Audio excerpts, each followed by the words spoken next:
Indian cricket team में किसी भी प्लेयर का सिलेक्शन होना बहुत बड़ी बात है, मगर उससे भी बड़ी बात है उस सिलेक्शन को जस्टिफाई करके टीम में अपनी जगह बनाए रखना। टीम में हर खिलाड़ी बहुत टैलेंटेड है, मगर टीम में जगह सिर्फ वही खिलाड़ी बना के रख पाएगा जो ना सिर्फ टैलेंटेड है मगर डिसिप्लिन भी है। हमसे पिछली जनरेशन में ऐसा कहा जाता था कि the God of cricket Sachin Tendulkar से भी ज्यादा टैलेंटेड उनके दोस्त विनोद कांबली हुआ करते थे। मगर टैलेंट सब कुछ नहीं होता। जब दोनों खिलाड़ियों को इक्वल अपॉर्चुनिटीज दी गई तो विनोद कांबली अपने डिसिप्लिन इश्यूज की वजह से अपनी फॉर्म को कंटिन्यू नहीं रख पाए, इसलिए उनका साथ इंडियन टीम से खत्म हो गया। और हम सब जानते हैं आज विनोद कांबली कहाँ हैं और सचिन तेंदुलकर कहाँ हैं।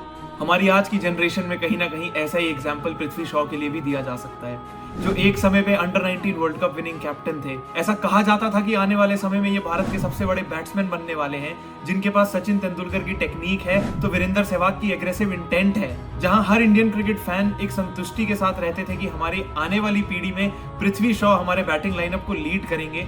एक life full of dreams Prithvi Shaw के लिए एकदम तैयार थी। वहां ऐसा क्या हुआ कि ये life full of dreams fitness issues, discipline issues, doping और पुअर फॉर्म से गुजरती रही? क्या है पृथ्वी शॉ की कहानी, कहां से शुरू हुई थी और अब कहां आकर अटकी हुई है, वो इस वीडियो में बात करेंगे।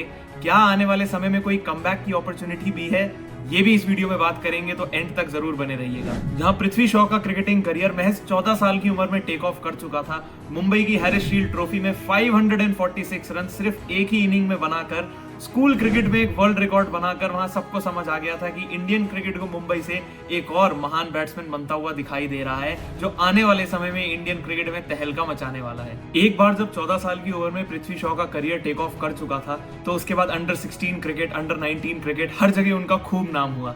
उसका उनको रिवॉर्ड भी मिला, हमारी इंडियन टीम को अंडर 19 वर्ल्ड कप में बतौर कप्तान लीड करने का। और उन्होंने वहां किसी को डिसअपॉइंट नहीं किया, क्योंकि उनकी कप्तानी में भारत एक और अंडर 19 वर्ल्ड कप जीत कर लाई थी। ये वही सेम बैच है जिसमें पृथ्वी शॉ, शुभमन गिल, अभिषेक शर्मा, कमलेश नागरकोटी, शिवम मावी और अर्शदीप सिंह जैसे बड़े नाम, जो आज भी इंडियन क्रिकेट सर्किट में पूरी तरीके से इन्वॉल्व हैं, उस बैच का पार्ट थे। इन सभी खिलाड़ियों में तब भी सबसे बड़ा नाम पृथ्वी शॉ का ही था, और होना भी चाहिए था। पृथ्वी शॉ जब बैटिंग करने आते थे तो उनकी एग्रेसिव इंटेंट, उनकी क्लास देखने में कुछ अलग ही मजा आता था, और इसका रिवॉर्ड उनको वर्ल्ड कप जीतने के बाद भी मिलता रहा। फर्स्ट क्लास क्रिकेट में डेब्यू करने का मौका मिला, वहां उन्होंने सेंचुरी करी। रणजी ट्रॉफी क्रिकेट में उन्होंने डेब्यू किया, वहां उन्होंने सेंचुरी करी। अपने पहले 7 फर्स्ट क्लास गेम्स में से 5 में उन्होंने सेंचुरी करी। अब जब फॉर्म ऐसी थी तो Prithvi Shaw Indian cricket team का दरवाजा सिर्फ खटखटा नहीं रहे थे, मगर तोड़ने को तैयार थे। कब तक ही सिलेक्टर्स इग्नोर कर पाते उनको? दिया उनको मौका इंडिया को टेस्ट क्रिकेट में रिप्रेजेंट करने का। किया उन्होंने डेब्यू वेस्ट इंडीज के अगेंस्ट राजकोट में, और बनाई वहां पर भी सेंचुरी। जब सब कुछ इतना अच्छा था और एक सिल्वर प्लेटर पे पृथ्वी शॉ को सब कुछ, अपनी एक लाइफ अपने आगे दिखाई दे रही थी, तो ऐसा हुआ क्या कि ये सब कुछ डाउनहिल जाना शुरू हो गया? ऑन पेपर देखा जाए तो पृथ्वी शॉ के जो फिटनेस इश्यूज थे वो उनकी इंजरीज की वजह से शुरू हुए थे। जहां 2018 में डेब्यू करने के बाद 2018-19 की ही बॉर्डर गावस्कर ट्रॉफी में उनका ऑस्ट्रेलिया जाने की टीम में नाम आया था, वहां डीप मिड विकेट पे एक वार्म अप मैच में फील्डिंग करते हुए कैच पकड़ते हुए वो बाउंड्री के बाहर गिर गए, जहां बाहर गिरते हुए उन्होंने अपनी एंकल ट्विस्ट कर ली। ये उनकी पहली इंजरी थी, जहां उन्होंने बहुत डटकर हिम्मत करके इस इंजरी से ओवरकम किया और टीम में वापसी भी दोबारा करी।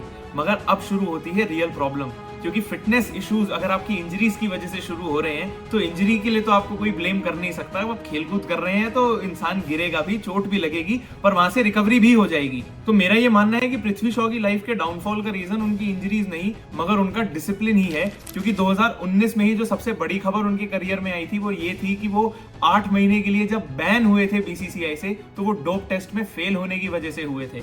2019 में सईद मुश्ताक अली ट्रॉफी से पहले जब उनका डोप टेस्ट किया गया था तो उनके यूरिन में एक ऐसा सब्सटेंस पाया गया था जो कॉफ सिरप्स में पाया जाता है। अब उनका ये कहना है कि मैं जानता ही नहीं था कि ये बैंड सब्सटेंस है और मुझे मेडिकल स्टाफ से पूछ लेना चाहिए था इसको कंज्यूम करने से पहले।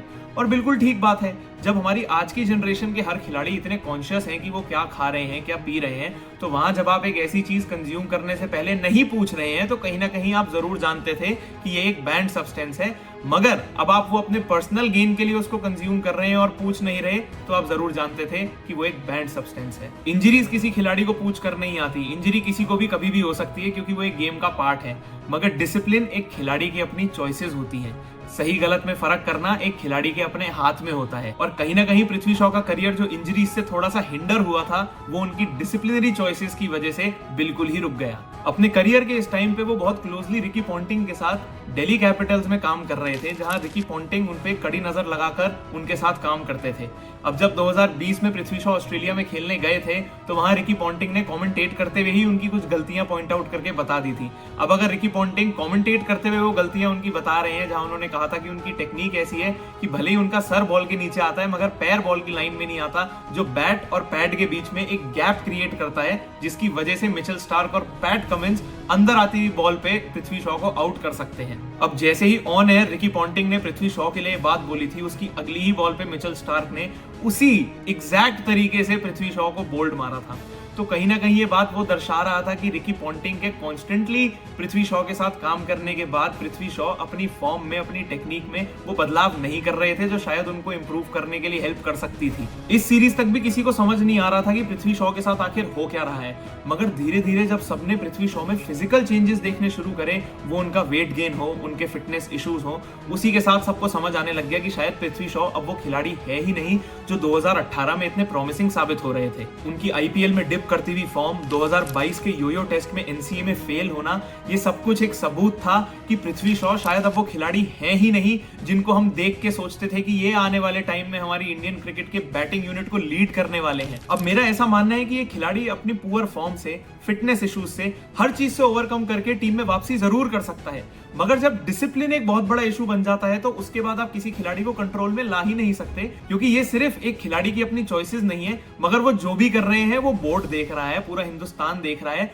वो आपकी अपनी पर्सनैलिटी को रिफ्लेक्ट करता है, जिसके बाद एक बोर्ड या सिलेक्टर्स ऐसी पर्सनालिटी को अपने बाकी खिलाड़ियों के अराउंड लेकर आना ही नहीं चाहते। फिर फर्क नहीं पड़ता कि आप कितने बड़े खिलाड़ी हो, क्योंकि टैलेंट की हिंदुस्तान में कमी नहीं है और आपको टीम में रखने के लिए सिर्फ टैलेंट नहीं, डिसिप्लिन भी उतना ही जरूरी होता है। अब इसका एग्जांपल ये भी है कि जब पिछले ही आईपीएल में रिकी पॉन्टिंग मजबूर हो गए थे पृथ्वी शॉ को टीम से बाहर रखने में, तो उसका रीजन उनकी ऑन द फील्ड फॉर्म नहीं मगर उनके of the field disciplinary problems थे। ऑन द फील्ड वैसे भी पृथ्वी शॉ के उस आईपीएल में रन नहीं आ रहे थे, मगर ऑफ द फील्ड भी अगर कुछ डिसिप्लिनरी इश्यूज चल रहे थे तो वहां पर रिकी पॉन्टिंग मजबूर हो गए कि इनकी प्रॉब्लम इनकी फॉर्म नहीं मगर इनका डिसिप्लिन है, इसकी वजह से मैं इनको टीम में नहीं रख सकता। अगर आज पृथ्वी शॉ अपने पिछले 6 साल के करियर में सिर्फ 12 इंटरनेशनल मैचेस में फीचर कर पाए हैं तो उसका रीजन उनकी सिर्फ इंजरी प्रॉब्लम्स नहीं, कहीं ना कहीं उनके डिसिप्लिन इश्यूज भी हैं। आज पृथ्वी शॉ इंग्लैंड के लिए काउंटी क्रिकेट में नॉर्थहैम्पटनशायर को रिप्रेजेंट कर रहे हैं, जहां अब भी उनकी हाइलाइट्स आकर या वो गेम को देखो तो उनके शॉट्स में वही क्लास दिखाई दे रही है। मगर पृथ्वी शॉ को अगर देखो तो वो कहीं से भी वो पृथ्वी शॉ नहीं लगते जो आज से 3 या 4 साल पहले हम देखा करते थे। अगर एक बात हम सब जानते हैं तो वो यही है कि इम्पॉसिबल कुछ नहीं है इस गेम में। पृथ्वी शॉ अगर आज भी चाहे मेहनत करे तो अपने फिटनेस पे काम करके, अपने सभी इश्यूज पे काम करके इंडियन क्रिकेट टीम में जरूर अपनी कमबैक कर सकते हैं।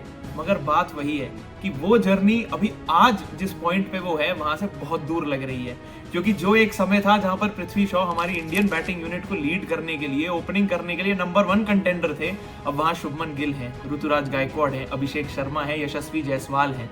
तो यहाँ पर पृथ्वी शॉ की जगह बनाना बहुत मुश्किल होने वाला है। बाकी आप लोग ये बात जरूर बताइएगा कि पृथ्वी शॉ की इस जर्नी के बारे में आपका क्या कहना है, कहाँ गलतियां हो गई, कहाँ वो पीछे रह गए और क्या आने वाले समय में वो हमारी इंडियन क्रिकेट टीम में कमबैक कर पाएंगे, ये नीचे कमेंट करके जरूर बताना।